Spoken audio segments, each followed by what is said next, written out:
Hi, everybody. I should explain I've slightly lost my voice, so if I repeat myself, or if you can't hear me, don't worry. Just wave if you want me to be louder. So Barry asked me to speak about strategies for cloud-native transformation, which is obviously a potentially broad topic, and I'll try and cover a number of different aspects of cloud-native for you today. In terms of my experience and credentials to do that, Weaveworks is a cloud-native company. We're a cloud-native leader. We work on Kubernetes. I was also the founding chair of the TOC, the Technical Oversight Committee for the CNCF. Do you know what the CNCF is? So the CNCF is part of the Linux Foundation. So Kubernetes, who's heard of Kubernetes? Right, good.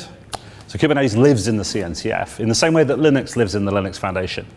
And so you need to have a whole set of rules for what it means to be a project in the cloud native space that allows Amazon, Microsoft, and Google, who are all sitting there in a sort of three-way shootout, like a Tarantino film, to actually cooperate on code. So the CNCF enables that. So I'll try and keep the sales stuff to a minimum, but just a bit about us. We were founded 5 years ago, and we're well known for experience in a lot of different parts of the cloud native stack. We are actively working on Kubernetes, but also in other projects as well, some of which are listed here. This is a thing from the CNCF website showing that we're one of the main contributors to Kubernetes.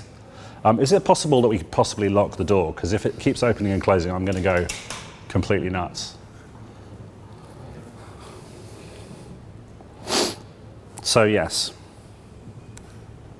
So some of you may have seen this a few weeks ago. Anyone see this? This is a picture that Monzo, who I hope you have heard of, is a London-based fintech, next-gen rebel credit card company, showed a picture of their stack, which of course isn't a stack at all. It's actually, well, I'm not sure how to describe this. Somebody observed that it looked a bit like a jellyfish.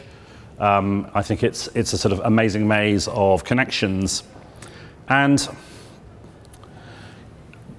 they showed this to sort of show how they'd grown, and they wanted to show how they could also observe and track what was going on in their stack. But many people said, well, this looks a bit too complicated. And the truth is, it's both complicated and it represents a modern reality that we need to simplify. So if you're thinking about cloud native, what you're going to be doing is you're going to be doing more things, probably more things that are smaller pieces than you're used to, but also you're going to be using new tools that make them much easier to manage, despite the apparent, if you look at it from a certain perspective, complexity. So do bear that in mind. So Kubernetes is really at the heart of all of this, in the same way that Linux was at the heart of the web in the 90s. And I think, for me, cloud native is like the web in the 90s. It's the first time that we've had a big technology paradigm shift, which all of the technology vendors and educational institutions and others are all really aligned on. The World Wide Web, even though there was a bit at the beginning when Microsoft said it didn't really exist, once they were on board, everybody was pointing in the same direction and building things on top of it and treating it as common infrastructure that we're all going to benefit from. And if there's one way to think about the cloud native stack, it is like that. Open source tools, common infrastructure that we're all going to build things on. And I'll talk a bit today about what those things might be. If you talk to customers and users and ask them, what problem are you trying to solve? What do you need this for? Usually they'll tell you they want to write more applications and they want to write them faster. They want to run them in the cloud. Sometimes they want to run them on multiple clouds or move them around or have the potential to move them around. And so they want to standardize how they build and operate applications in this era of cloud and sort of virtual data center and not have to worry about the underlying infrastructure. And that goes hand in hand with wanting their developers to be more productive. And so things like the speed of rolling out new services, driving down the cost of change, spreading best practices across the organization, and being flexible about where you run things are all reasons to care about this cloud native family of technologies.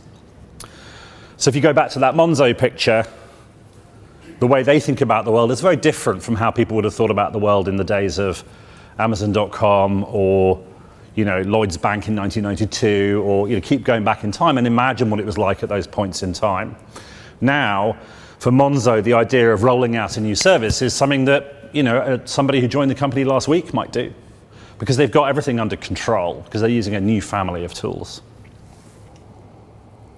I should say, we're in the early days here. Like with the web in the 90s, it's probably around 96, 97 at this point. We're still on whatever is the modern equivalent of 9.6 baud upload times to the web, and a few things aren't quite working as easily as they should be. A lot of the people that you need to talk to get this stuff done are probably a little bit more expert early adopter than they will be in a few years' time. But there are three things that you need to think about that I'll talk about today that are the elements of the transformation toolkit, if you like. And one of them is componentization and how that goes hand in hand with how we think about what we build. The other one is that there are platforms, and you need to get to a place where you have a platform onto which you can develop applications in a standard way. And the last one is developer experience. And developer experience is becoming more important because nowadays software has become more complex, and it's also become part of the business. So when I started my career in the 90s, technology was seen as a cost center very much. And I wasn't in the technology team. Actually, I worked in a bank on the trading side. And it was the good old days of traders getting angry because somebody hadn't done something right and throwing their telephone across the room, usually at some poor old techie who was there munging around on some spreadsheet. Now, of course, those banks have realized that actually you need technology to make money, and some of these people who had telephones thrown at their heads are running the show, which I think is probably a good thing, but it's not there yet, and it represents the rise of the developer, and there's going to be more of these people making money, writing consumer services. Today, the population of developers is about 25 million. It's growing around 15% a year, which means that in 10 years' time, there'll be 100 million of these people. And they're going to be writing stuff using new tools, probably, because 75 million of them haven't started yet. So what are the old tools? Here's a photograph I took on a consulting project I did in 2013, showing you what I regard as the old way of working, or at least not the recent old way of working. Armies of consultants, and beauty parades, and bake-offs, and should we do it open source, do it ourselves, or should we buy Cloud Era for $2 billion, or should we do this or the other thing?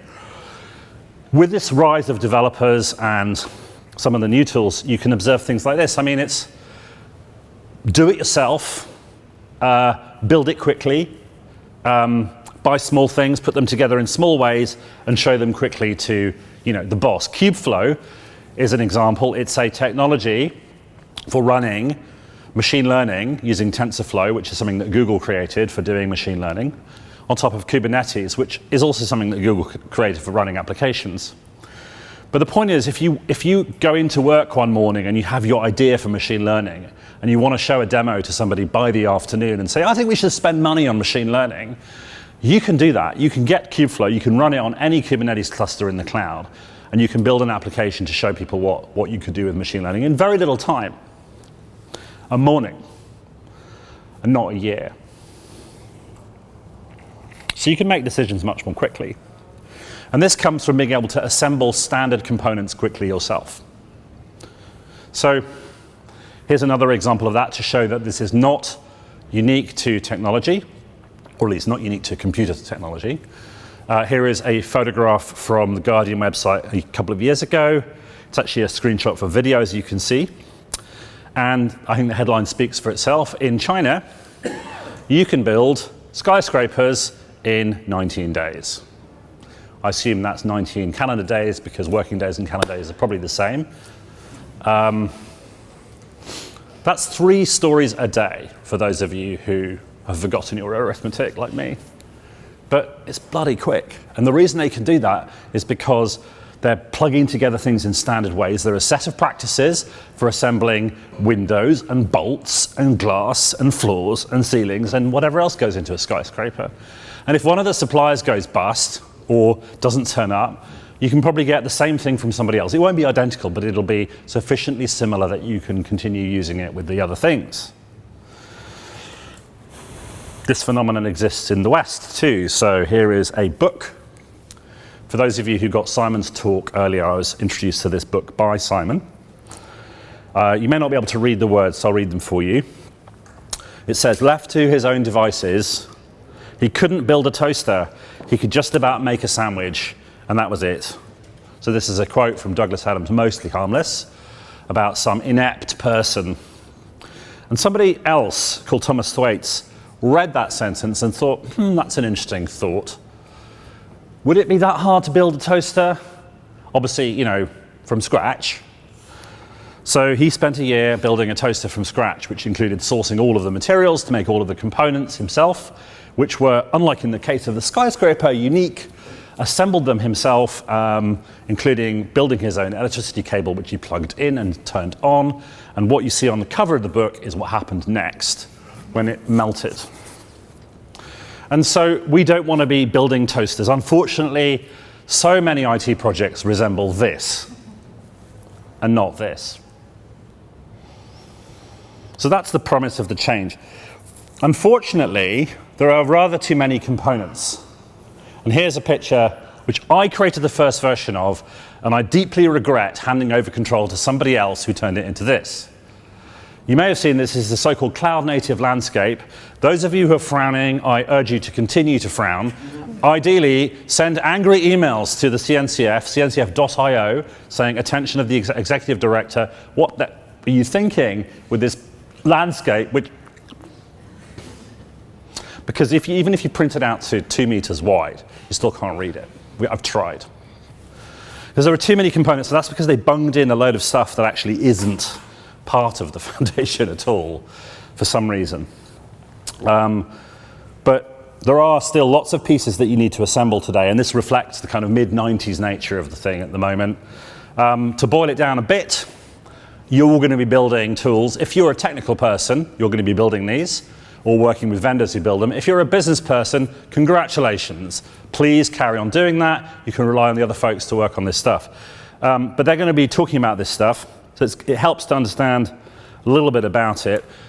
What they're going to do for you, these Kubernetes people, is they're going to give you something called an application platform, which consists of a few major moving parts. One is Kubernetes, which runs applications in the cloud or in data centers that are cloud-like, and also laptops and other things. One is an application on-ramp. Those of you might have heard of CI/CD, continuous integration, continuous deployment, a way of deploying applications and developing them and other such things for delivery. And then a set of operations tools for observing, managing, monitoring, and otherwise worrying about your application. And then your application should just, I love these pictures because it makes it sound like everything's so easy. It just appears higher up the screen and everything will be great. But the point is that the application should, in some logical sense, depend on these things that are already there for you, provided by your tech team, or platform team, or SREs, or developers, or whatever they're calling themselves now. So that's supposed to be a simpler picture than the one I showed you before. So what do we think of, when we think about Kubernetes, what is that from a technical perspective, in simple terms? Kubernetes is a thing for running containers, although you don't have to just run containers in it. Containers are a relatively recently popular way of encapsulating, grouping together some pieces of software functionality and providing them to somebody else so they can run them, like an app. And you have groups of containers which do different things. You might have a container which contains a database function, another container that contains a web server, and you put them together and you have a whole application. Bingo. So the dream here is to have a way of shipping applications as easily as we do, App Store on your phone. You just say, I want this, click, install, off you go. And it runs anywhere. That would be nice. So containers are a fundamental technology, very, very infrastructural, low level, but Kubernetes is the tool for running them. They're very similar to virtual machines, if you've heard of those. They're also a tool for doing what we call clusters, which are groups of containers. The reason it's like Linux is a tool for running machines in a standard way. Kubernetes is a tool for running groups of machines in a standard way. It's all virtualized though, so it's containers, not machines. It's also a app server. So those of you who were around in the 90s and after that will know there was a time when everybody said you've got to buy an app server. You've got to write something in Java or use .NET as a sort of .NET app server thing that you can use. Kubernetes is like an app server, but it's designed for the cloud. It's more portable. It's more standard. One thing it is not like OpenStack. Many people, when it first appeared, thought that it was a new kind of cloud technology in itself, an alternative to cloud. But it's not that. And if anyone tells you this, send them to the back of the class, because they've got it wrong.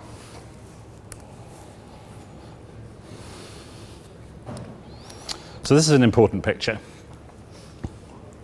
I wouldn't say this is a fact. This is an observation and a prediction. The cost of creating a group of machines with Kubernetes installed, aka a cluster on which an app can run, is tending to zero, meaning the time to start it up is becoming very quick, like seconds and minutes rather than hours or more. The economic cost of running it, having somebody run it for you, like a managed service, is becoming remarkably low compared to all the other things we pay for in technology and business. And it's getting lower, which means that it's becoming an incidental part of your work, which means that you can start and stop these things at will, which means that if you have new applications that are easier to deploy on these infrastructure, like machine learning, Kubeflow that I mentioned before as an example, but many other things too, you can instantly start and stop them, which means that you can change them really quickly. So you can say, hey, I love your machine learning demo, but could we do it this way, not that way? And then someone can say, yeah, I can try that. I'll just do it again. And they start it up, takes a few minutes, and then you can look at the results instead of saying, let's have a meeting to discuss whether we should have budget for trying out that change next week. And at some point, if things get fast enough, you can make many, many changes yourself during the day, which means that you can be in a Monzo world, for better or worse, of having 1,500 different things all worked on by millions of different people in parallel really quickly, making autonomous decisions, which is an amazing change over, let's have a meeting to discuss what we should do next week with our budget. Okay. So managed Kubernetes is when somebody does it for you, which essentially means things like cloud services. So I can, if I say, well, I don't want to understand Kubernetes, that all just sounds really bloody complicated. Can you just give me one? I can go to Google, they'll give me a Kubernetes cluster. I'll explain later why that's not quite enough, but it's a hell of a lot easier than doing all of it yourself. Just as it's easy to go to Google or Amazon and get data processing or networking or databases as a service, which means some of the faff of setting it up has gone. Or enterprise managed Kubernetes. We sell this, and so do other people too. Broadly speaking, the way that these things work is, and that funny little blue thing in the middle, if you haven't seen it, is the Kubernetes logo. You have workloads, which are your things, and you have what's called the control plane, which manages them for you. And one of the cool things about Kubernetes that I glossed over earlier is a lot of the things that it does for you automatically on your behalf, so you don't have to do them yourself. E.g., if you need to have 10 servers doing X and 9 of them stop working and only one of them's working, Kubernetes will start up the 9 for you again, if you've told it to do that. And so the control plane is doing all of that. It's watching, comparing, and it's doing to make sure that your workloads are still running. This is a sort of quick comparison of the cloud platforms. The main ones, Google, Azure in the middle, Elastic, Kubernetes on the right is Amazon. As we see them roughly now, this is our opinion. Weaveworks as an independent company. We are partnered with all these firms, so we have to be reasonably equivalently nice to them.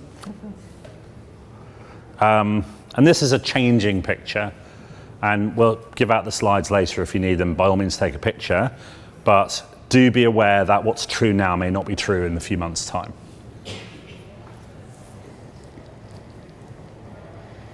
And there's another one. So, here we are being a bit possibly, actually this might even be slightly out of date now with Azure in the middle. But there was a time when it just didn't do HA for you. There are also node limits with some of these services because they're still maturing.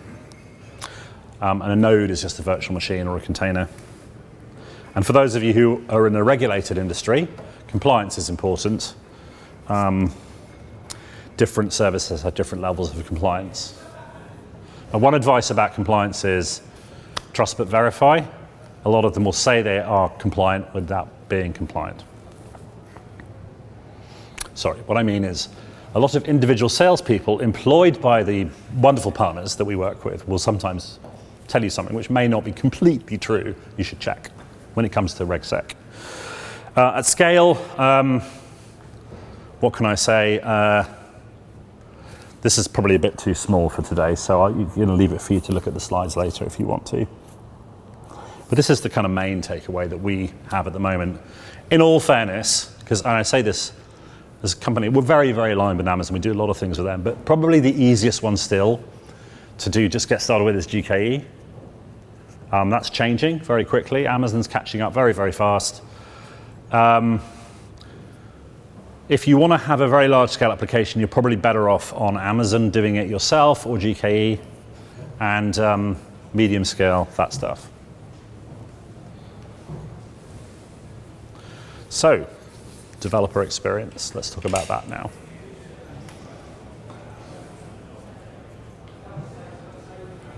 Just wait for these folks to go. So, this is a picture of a talk by James Governor from Red Monk, also known as Monk Chips, whose colleague Stephen O'Grady wrote this brilliant book called New Kingmakers, which is one of two books that I'll recommend today, talking about how developers are being more empowered in this environment. I mentioned some of that earlier.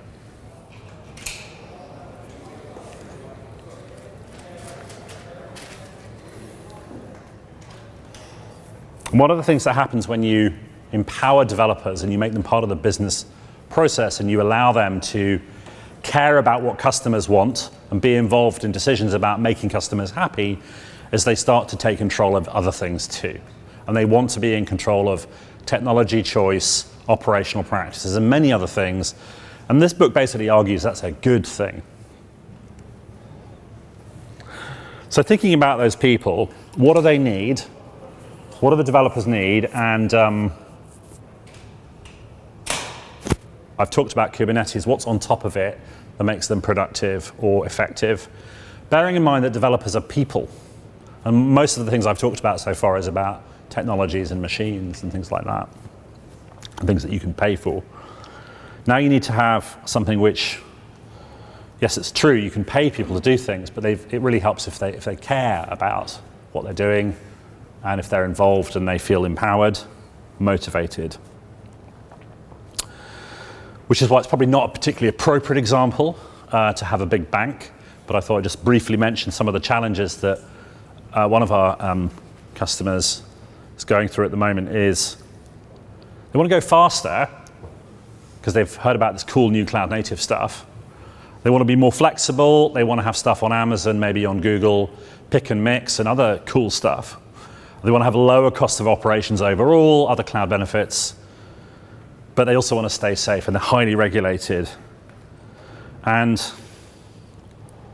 pretty much all the things that are exciting about the new technology go wrong if you're in an environment where things are controlled by someone else who doesn't understand technology or care about it. Which is quite right, actually. Why should the regulator care about these things? They care about other things that are important. You want to go faster? Automation sounds brilliant. But someone's checking every change. You need to make sure that it's auditable. You've heard about this DevOps stuff. Great. Now developers can muck about with operations. Oh no, they can't, because production is locked down.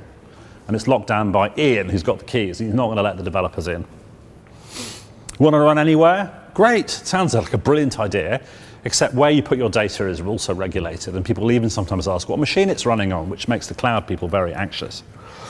So forget about your sort of rest of the world assumptions. A lot of things are weird.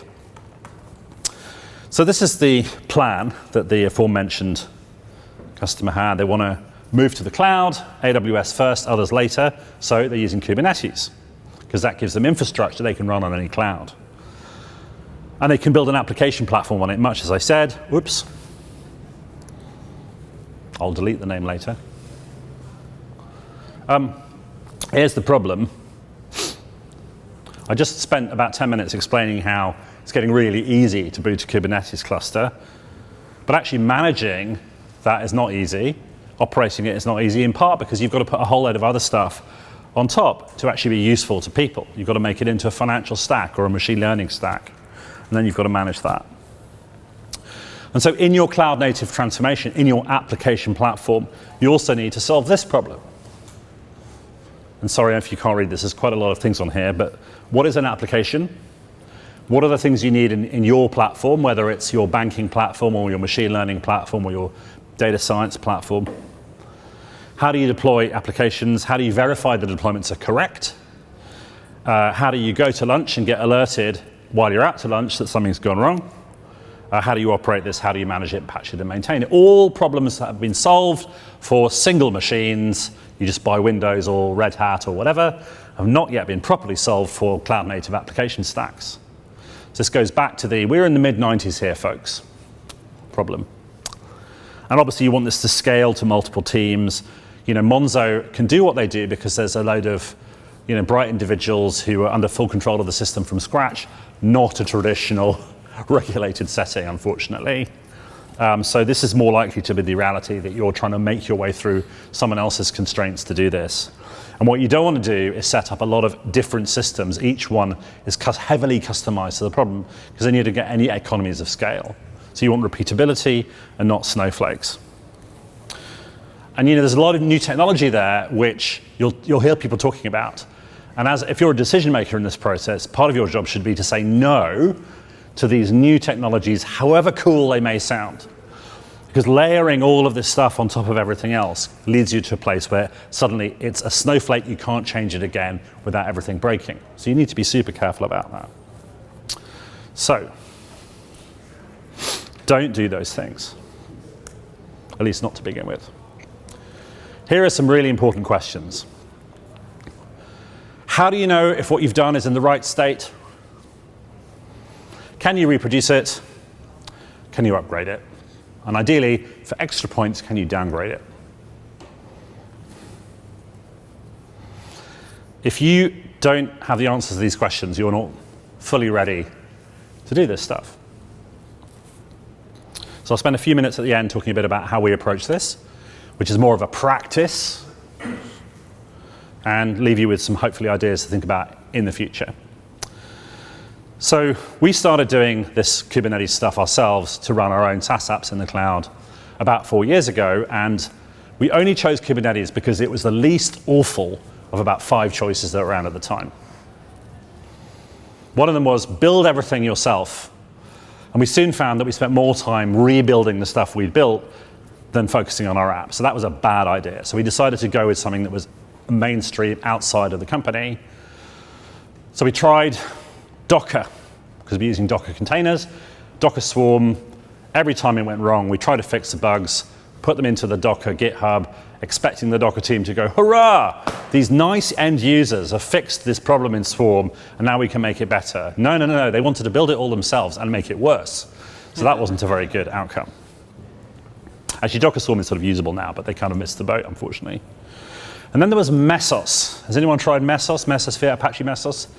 There's a gentleman here. Few people will admit to this now. No, it's actually a good technology, but it's very, very powerful.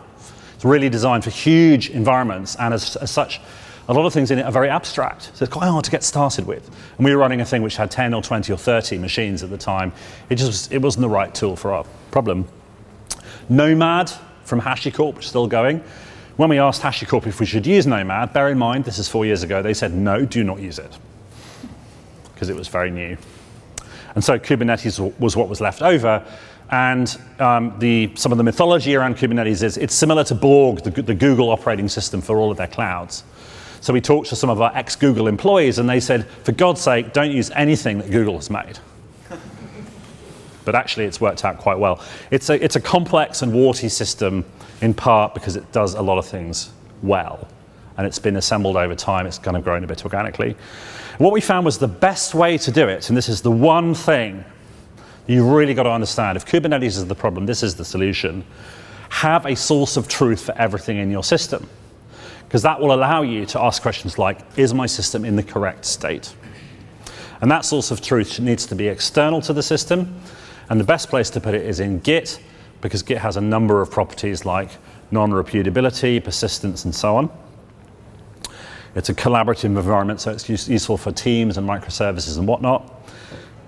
And then use agents, which you write or you get from people like us, to check that what's running is the same as what's in Git. And then you end up with this. And I noticed that earlier on today somebody tweeted about Mobius strip. So today is Mobius strip day if anyone wants to tweet about this. But this represents a continuous loop of change. Git is at the center of it because we're describing everything in Git, and also we're constructing and running other immutable things like containers. But you've got a build cycle of continuous change that creates things that can then be deployed and run.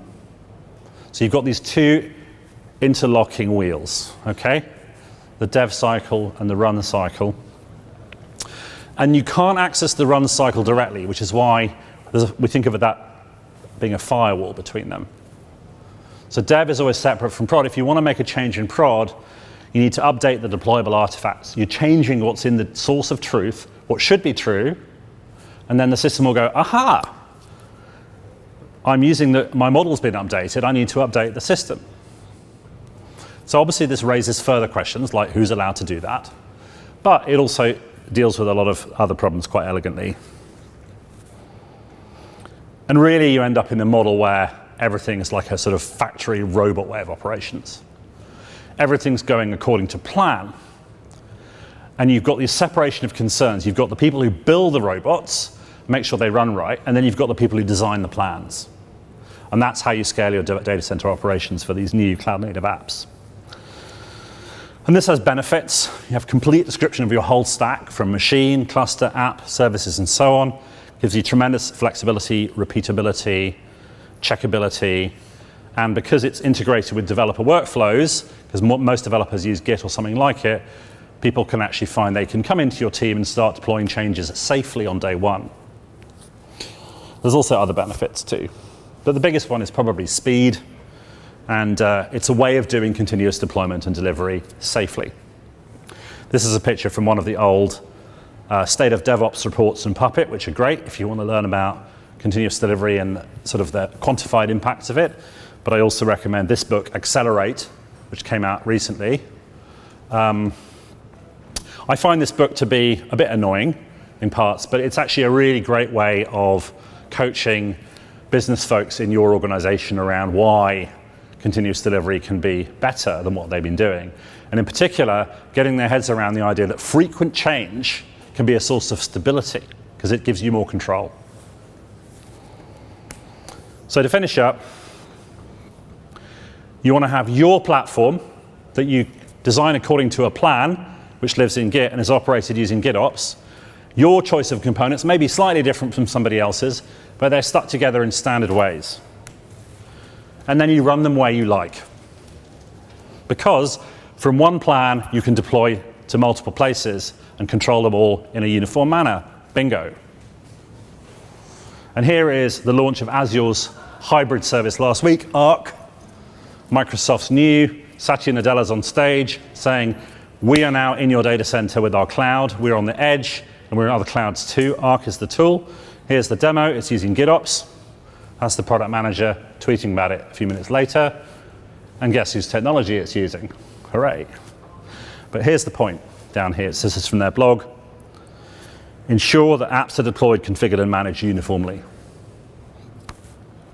And here's another example from AWS, a bit more complicated example with progressive delivery when you want to describe not only the correct state of the system, but how to make changes to it in a progressive manner by testing them as you go along. So you have a thing called a canary or an A/B test.